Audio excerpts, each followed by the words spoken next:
Hello नमस्कार सभी, कैसे हो आप सभी। आई होप सब ठीक होंगे। अपने एग्जाम की तैयारी को ज़बरदस्त तरीके से करेंगे। जैसे कि आप सभी को पता है अभी इस बुक से हम हरियाणा इकोनॉमिक को कवर कर रहे हैं। जो आपके एग्जाम है पटवारी कनाल, पटवारी ग्राम सचिव, चाहे ग्रुप 56 की तैयारी कर रहे हो आप या फिर ग्रुप 57 की तैयारी कर रहे हो, लगभग सेम ही सिलेबस है। तो इससे पहले मैं बता दूं आपको, सबसे पहले हमने भारत का निरीक्षण, महालेखा और प्रशिक्षक, उसके अंदर भूमिका, जिम्मेदारी और कार्य को कंप्लीट किया था। आज की क्लास के अंदर वित्त आयोग, भूमिका, जिम्मेदारी, इनको कवर करेंगे। ये लगभग 9 टॉपिक हैं और इसके अंदर रूरल मार्केटिंग है। रूरल मार्केटिंग की भी क्लास आपको आज शाम तक अपलोड कर दी जाएगी। अगर आप भी चैनल पर नए हैं तो चैनल को सब्सक्राइब कर नोटिफिकेशन बेल को दबाना ना भूलें। सबसे पहले क्वेश्चन क्या बन सकता है। अभी भारतीय संविधान के अंदर अनुच्छेद 280 के अंदर वित्त आयोग का वर्णन है। अनुच्छेद 280 के अंदर अगर इसके अर्थ की बात करें तो न्यायिक निकाय के रूप में प्रावधान करना। अगर बात करें वित्त आयोग का गठन किसके द्वारा किया जाता है, भारत के राष्ट्रपति के द्वारा। अगर पूछ ले कितने वर्ष के लिए, तो 5 वर्ष की इनकी अवधि होती है। इंपॉर्टेंट क्वेश्चन क्या बन सकता है, जैसे कि भारत के वित्त आयोग का प्रावधान 1920 के अंदर इसकी शुरुआत हुई थी। वित्त आयोग का प्रावधान 1920 के अंदर इसकी शुरुआत हुई थी। कुछ असमानताओं को दूर करने के लिए अपने प्रयासों के तहत तत्कालीन कानून मंत्री कौन थे, डॉक्टर B.R. अम्बेडकर ने 1952 के अंदर केसी नियोगी की अध्यक्षता में पहले वित्त आयोग की स्थापना की थी। इंपॉर्टेंट क्वेश्चन और भी बन सकते हैं, जैसे कि वित्त आयोग की संरचना। जब वित्त आयोग की संरचना की बात हुई है तो इसके अंदर एक तो चेयरमैन होता है और इसके साथ कितने सदस्य होते हैं, 4 अन्य सदस्य होते हैं। अगर पूछे इनकी नियुक्ति कौन करता है, तो भारत के राष्ट्रपति के द्वारा इनकी नियुक्ति की जाती है। और इसकी जो कंप्लीट ये थ्योरी की PDF है मैं आपको टेलीग्राम के अंदर शेयर कर दूंगा।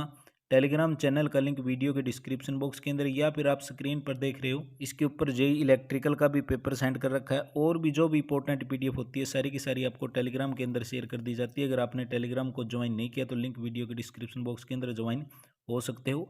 वित्त आयोग के सदस्य, भारत के वित्त आयोग के सदस्य में एक चेयरमैन होता है और 4 अन्य सदस्य होते हैं। अब हम कर लेते हैं भी इसके कुछ MCQ जो आपके एग्जाम के अंदर इंपॉर्टेंट हो जाते हैं। भारत के वित्त आयोग की सूची भी है, जैसे कि प्रथम आयोग की सूची के चेयरमैन कौन थे, केसी नियोगी थे। इनकी नियुक्ति कब हुई थी, 1951 के अंदर हुई थी। इंपॉर्टेंट क्वेश्चन कर लेते हैं, क्योंकि ज़्यादा से ज़्यादा क्वेश्चन आपकी आंखों के आगे से चले जाएंगे तो आपके एग्जाम के अंदर किसी भी प्रकार का आपका कोई डाउट नहीं रहने वाला। सबसे पहले इंपॉर्टेंट क्वेश्चन बन जाता है क्वेश्चन नंबर 1, वित्त आयोग के चेयरमैन और सदस्यों की नियुक्ति कौन करता है। थोड़ी देर पहले ही बताया था, भारत के राष्ट्रपति के द्वारा इनकी नियुक्ति होती है। वित्त आयोग में चेयरमैन के अतिरिक्त कितने सदस्य होते हैं, तो टोटल कितने सदस्य होते हैं, 4 होते हैं। क्वेश्चन नंबर 3, वित्त आयोग के चेयरमैन और सदस्यों की नियुक्ति के लिए अवधि कितनी होती है। ऑप्शन नंबर सी बिल्कुल राइट हो जाएगा भी, 5 वर्ष की अवधि। और कौन नियुक्त करता है, भारत के राष्ट्रपति भी।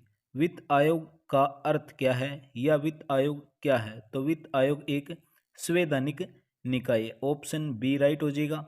भारत के अंदर प्रथम वित्त आयोग कब नियुक्त किया गया था, भारत के अंदर प्रथम वित्त आयोग 22 नवंबर 1951 के अंदर नियुक्त किया गया था। जब पहला वित्त आयोग था उस समय 1951 के अंदर चेयरमैन कौन थे, राइट आंसर हो जाएगा हमारा ऑप्शन नंबर सी बिल्कुल करेक्ट भी, केसी नियोगी थे। नेक्स्ट क्वेश्चन है, संविधान के किस अनुच्छेद में वित्त आयोग की नियुक्ति का प्रावधान है। राइट आंसर हो जाता है हमारा ऑप्शन नंबर डी बिल्कुल करेक्ट हो जाएगा भी, अनुच्छेद 280 के अंदर। इससे पहले एक चीज इंपॉर्टेंट हो जाती है भी, जो HSC के द्वारा 64 ग्रुप बनाए गए हैं और लगभग 403 कैटेगरी बताई गई है, तो उसके अंदर कंप्यूटर है सभी के अंदर कंपलसरी है। तो कंप्यूटर के लिए आप एप्लीकेशन को डाउनलोड कर सकते हो और ये कंप्लीट PDF वहाँ से आप अच्छे तरीके से रीड कर सकते हो, क्योंकि आपका एग्जाम का टाइम बिल्कुल नज़दीक है। और कंप्यूटर के अंदर आपके 10 क्वेश्चन पूछे जाएंगे, टॉपिक वाइज कवर कर रखा है। और इसके साथ आपके 2015 से लेकर 2023 तक HSC के द्वारा जितने भी प्रीवियस ईयर एग्जाम के अंदर क्वेश्चन पूछे गए हैं उनको भी आप आसानी से कर सकते हो, क्योंकि जितने ज़्यादा से ज़्यादा आप प्रीवियस ईयर क्वेश्चन पेपर करोगे तो आपका एग्जाम के अंदर स्कोर कहीं ना कहीं बहुत अच्छा रहने वाला था। तो इन PDF के लिए आप एप्लीकेशन को डाउनलोड कर सकते हो। क्रैक एग्जाम पूर्वी ऐप है, लिंक वीडियो के डिस्क्रिप्शन बॉक्स के अंदर। कंप्यूटर के आपके 10 क्वेश्चन पूछे जाएंगे, लगभग आपके 7 से 8 क्वेश्चन आपको इन PDF से ही देखने को मिल जाएंगे। तो अगर आपने एप्लीकेशन को डाउनलोड नहीं किया तो लिंक वीडियो के डिस्क्रिप्शन बॉक्स के अंदर डाउनलोड कर सकते हो और इन PDF को अच्छे तरीके से रीड कर सकते हो। क्वेश्चन नंबर 7 देखिए, संविधान के किस अनुच्छेद में वित्त आयोग की नियुक्ति का प्रावधान है भी। वित्त आयोग की नियुक्ति का प्रावधान की अगर बात करें, राइट आंसर हो जाता है ऑप्शन नंबर डी, अनुच्छेद 80 के अंदर वर्णन है वित्त आयोग के सदस्यों की नियुक्ति और पुनः नियुक्ति के संबंध में सभी अधिकार होते हैं वो किसके पास होते हैं। राइट आंसर हो जाता है अभी भारत के राष्ट्रपति के पास। वित्त आयोग के चेयरमैन व सदस्यों की योग्यता कौन निर्धारित करता है। संसद यानी कि पार्लियामेंट। ऑप्शन सी करेक्ट हो जाएगा। संविधान के किन अनुच्छेदों में संघ और राज्यों के बीच करों के विभाजन का प्रावधान है भी। संघ और राज्यों के बीच करों के विभाजन का प्रावधान है। राइट आंसर हो जाएगा भी अनुच्छेद 268 से लेकर 280 तक।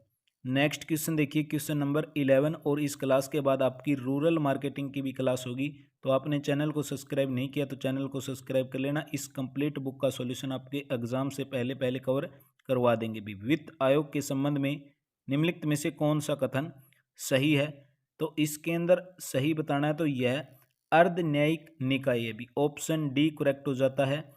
संघ और राज्यों के बीच करों से राजस्व के वितरण के प्रतिशत की सिफारिशें किसके द्वारा की जाती है। संघ और राज्यों के बीच करों से राजस्व के वितरण के प्रतिशत की सिफारिशें किसके द्वारा की जाती है। राइट आंसर हो जाता है वित्त आयोग के द्वारा। ऑप्शन ए करेक्ट हो जाएगा। राज्य सरकार किसकी संस्तुति पर पंचायतों को सहायता अनुदान का निर्णय करती है। राइट आंसर हो जाएगा भी वित्त आयोग। ऑप्शन नंबर सी करेक्ट हो जाएगा।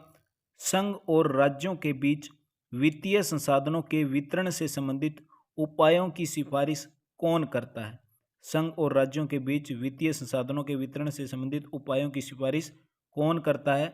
वित्त आयोग भी। ऑप्शन डी करेक्ट हो जाएगा। वित्त आयोग की स्थापना संविधान के किस अनुच्छेद के तहत की गई थी। वित्त आयोग की स्थापना संविधान के अनुच्छेद 280 के तहत की गई थी। राज्य वित्त आयोग है क्या है एक राज्य वित्त आयोग एक संवैधानिक निकाय है। ऑप्शन सी करेक्ट हो जाता है। नेक्स्ट क्वेश्चन है क्वेश्चन नंबर 17। संविधान के अनुच्छेद 280 में खालिस्तान की स्थापना का प्रावधान है। अनुच्छेद 280 के अंदर वित्त आयोग की स्थापना का प्रावधान है। ऑप्शन सी राइट हो जाएगा। संविधान के अनुच्छेद 280 के तहत निम्नलिखित में से किसका गठन किया गया था। क्वेश्चन को घुमा दिया। वित्त आयोग का गठन किया गया था। ऑप्शन ए राइट हो जाएगा। वित्त आयोग का गठन किया जाता है कितने वर्ष के अंदर। साल के अंदर, 2 साल के अंदर, 4 साल के अंदर। राइट आंसर हो जाएगा भी 5 वर्ष में एक बार वित्त आयोग का गठन किया जाता है। नेक्स्ट क्वेश्चन है 20। सरकारी व्यय को कंट्रोल या नियंत्रण करने का प्राधिकरण किसके पास होता है। राइट आंसर हो जाएगा हमारा वित्त मंत्रालय के पास। ऑप्शन सी राइट हो जाएगा। वित्त आयोग की नियुक्ति किसके द्वारा की जाती है।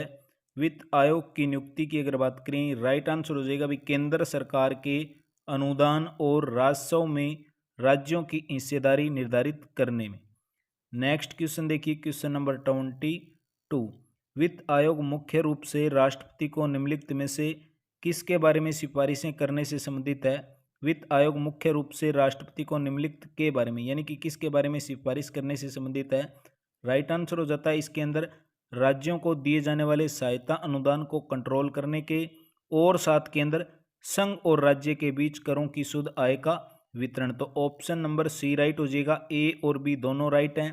वित्त आयोग का मुख्य कार्य पूछ लिया, क्या कार्य होता है। वित्त आयोग का कार्य आपको अभी बताया है भी केंद्रीय करों में राज्यों के हिस्सों का निर्धारण करना और केंद्र के द्वारा राज्य को दी जाने वाली वित्तीय सहायता के सिद्धांतों को निर्धारित करना। नेक्स्ट क्वेश्चन है कौन सा वित्त आयोग का कार्य नहीं है, तो इसके अंदर आयकर बता दिया। आयकर या कर एक ही चीज है। उत्पाद शुल्क का और सहायता अनुदान का निर्णय ये सारे के सारे कार्य होते हैं वित्त आयोग के होते हैं। व्यापार के कर का हस्ताक्षरण ये चीज गलत हो जाएगी। ऑप्शन डी करेक्ट हो जाएगा। वित्त आयोग के संदर्भ में कौन सा कथन सही है। वित्त आयोग के संदर्भ में कौन सा कथन सही है। क्वेश्चन नंबर 25 राइट आंसर हो जाएगा। ऑप्शन नंबर डी बिल्कुल करेक्ट हो जाएगा भी यह वित्तीय प्रशासन के अंदर पारदर्शिता सुनिश्चित करता है। नेक्स्ट क्वेश्चन देखिए क्वेश्चन नंबर 26 भी। और इसके साथ एक चीज और बता दूं, अगर आप हरियाणा सीईटी ग्रुप डी की तैयारी कर रहे हो तो लिंक वीडियो के डिस्क्रिप्शन बॉक्स के अंदर इस चैनल के ऊपर आपको हरियाणा सीईटी ग्रुप डी के प्रैक्टिस पेपर करवाए जाते हैं। अगर आपने प्रैक्टिस पेपर नहीं देखे तो उनको जाकर आप चेकआउट कर लें। सारे के सारे प्रैक्टिस पेपर आपको Haryana CET test series YouTube channel पर देखने को मिल जाएंगे। एक प्रैक्टिस पेपर था, हमने बहुत अच्छे तरीके से उसको एक्सप्लेन किया। अगर नहीं देखा तो उसका लिंक आपको वीडियो के डिस्क्रिप्शन बॉक्स के अंदर मिल जाएगा। अभी क्वेश्चन नंबर 26, संघ और राज्यों के बीच वित्तीय विवादों को हल करने वाली मुख्य एजेंसी कौन सी है? राइट आंसर हो जाता है ऑप्शन नंबर डी, वित्त आयोग भी। भारत का वित्त आयोग का संबंध पूछ लिया, तो वित्त आयोग का संबंध की अगर बात करें अनुच्छेद 280 के अंदर वर्णन है, संबंध हो जाएगा इसका राइट आंसर भी संघ और राज्यों के बीच, ऑप्शन नंबर बी करेक्ट हो जाता है। नेक्स्ट क्वेश्चन है 28, निम्नलिखित में से कौन वित्त आयोग के द्वारा की गई सिफारिश को संसद के प्रत्येक सदन के समक्ष रखने का कारण बनता है? राइट आंसर हो जाएगा राष्ट्रपति, ऑप्शन ए करेक्ट हो जाता है। राज्य वित्त आयोग के बारे में निम्नलिखित में से कौन सा कथन सत्य है? तो यह एक संवैधानिक निकाय है, ऑप्शन बी करेक्ट हो जाता है। वित्त आयोग के संबंध में निम्नलिखित कथनों पर विचार कीजिए, राइट आंसर हो जाएगा भी ऑप्शन नंबर ए करेक्ट हो जाता है। वित्त आयोग एक वैधानिक निकाय है, ऑप्शन ए बिल्कुल करेक्ट हो जाता है। भी वित्त आयोग के द्वारा प्रस्तुत की गई रिपोर्ट सार्वजनिक क्षेत्र में कब उपलब्ध होती है? वित्त आयोग के द्वारा प्रस्तुत की गई रिपोर्ट सार्वजनिक क्षेत्र के अंदर कब तक उपलब्ध होती है? इसके अंदर right answer option number D, संसद में रिपोर्ट पेश किए जाने के बाद भी। क्वेश्चन नंबर 32, निम्नलिखित में से कौन सा एक संवैधानिक निकाय है? राइट आंसर हो जाएगा भी वित्त आयोग। ये थे वित्त आयोग से हमने कंप्लीट चैप्टर को कवर किया। कल की क्लास के अंदर अर्थशास्त्र की बुनियादी अवधारणाओं को कंप्लीट करेंगे, बेसिक कंसेप्ट ऑफ इकोनॉमिक्स। अगर आपने चैनल को सब्सक्राइब नहीं किया तो चैनल को सब्सक्राइब कर लेना, और इसकी कंप्लीट पीडीएफ के लिए आप टेलीग्राम चैनल को ज्वाइन कर लेना। क्लास कैसी लगी कमेंट बॉक्स के अंदर अपनी राय जरूर दें, वीडियो को ज़्यादा से ज़्यादा शेयर जरूर करें। उम्मीद करता हूँ आप सभी का दिन शुभ हो।